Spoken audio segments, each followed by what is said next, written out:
പുല്ലുമേട് വഴിയുള്ള കാനനപാത കഠിനമേറിയതാണ്. പലപ്പോഴും യാത്രയുടെ കാഠിന്യത്തിൽ പലരും തളർന്നു പോകാറുണ്ട്, ഒറ്റപ്പെടാറുണ്ട്.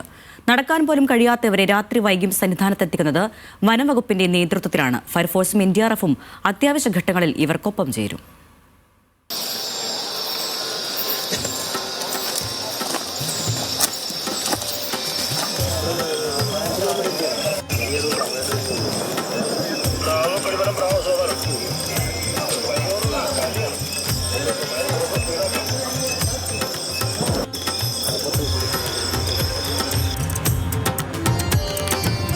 ഇരുട്ടിനെയും വന്യജീവികളെയും കഠിനമായ കല്ല് നിറഞ്ഞ കാനന പാതയെ മറികടന്നാണ് രാത്രിയിലും ദൗത്യസംഘങ്ങൾ അയ്യപ്പഭക്തർക്ക് കാവലാവുന്നത്.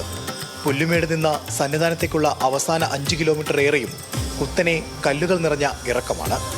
ഇവിടെ പരിക്കേറ്റ് വീഴുന്നവർക്ക് സഹായം ആവശ്യപ്പെട്ടുകൊണ്ടുള്ള സന്ദേശം എത്തുന്നതിന് പിന്നാലെ ദൗത്യസംഘം പുറപ്പെടും.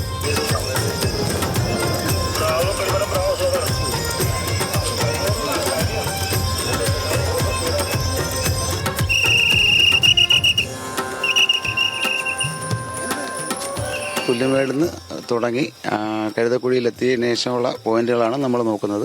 ഈ 3 പോയിന്റിലും നമ്മളെ ഫോറസ്റ്റിലെ ഉദ്യോഗസ്ഥർ റൈഫിളോടുകൂടി എല്ലാ സമയം വരെ അവസാനത്തെ സമയം വരെ എപ്പോഴാണോ അവർ എത്തുന്ന ആ സമയത്ത് നമ്മളിവിടെ താഴെ എത്തിക്കുന്നതാണ്.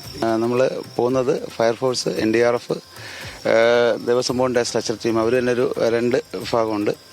അവർ രണ്ടും പിന്നെ NDRF അവരുൾപ്പെടുന്ന സംഘമാണ് നമ്മൾ ഇവിടെ ഈ ഒരു സേവനത്തിന് വരുന്നത്. വനം വകുപ്പിന്റെ വാച്ചർ സംഘവും ദേവസ്വം ബോർഡിന്റെ സ്ട്രക്ചർ സംഘവുമാണ് ആദ്യഘട്ടത്തിൽ സഹായത്തിന് പോവുക. കൂടുതൽ ആളുകൾക്ക് സഹായം വേണ്ടി വന്നാൽ ഫയർഫോഴ്സ്, NDRF സംഘങ്ങളും കാട് കയറും. കാനനപാതയുടെ അവസാന 600 മീറ്റർ മാത്രമാണ് വൈദ്യുതിയുള്ളത്. ഉൾക്കാട്ടിൽ ടോർച്ച് വെളിച്ചത്തിലാണ് അവശരായ ഭക്തരെ ദൗത്യസംഘം തോളിലേറ്റിക്കൊണ്ടുവരുന്നത്. വന്യജീവികളുടെ സാന്നിധ്യം നിരന്തരം ഉണ്ടാകുന്ന പാത കൂടിയാണിത്.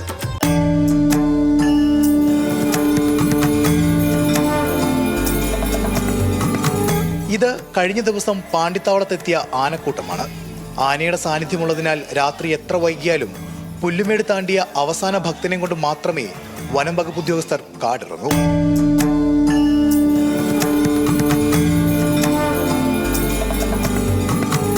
അക്ഷയ്ക്കൊപ്പം മനീഷ് മാത്യു, സന്നിധാനം.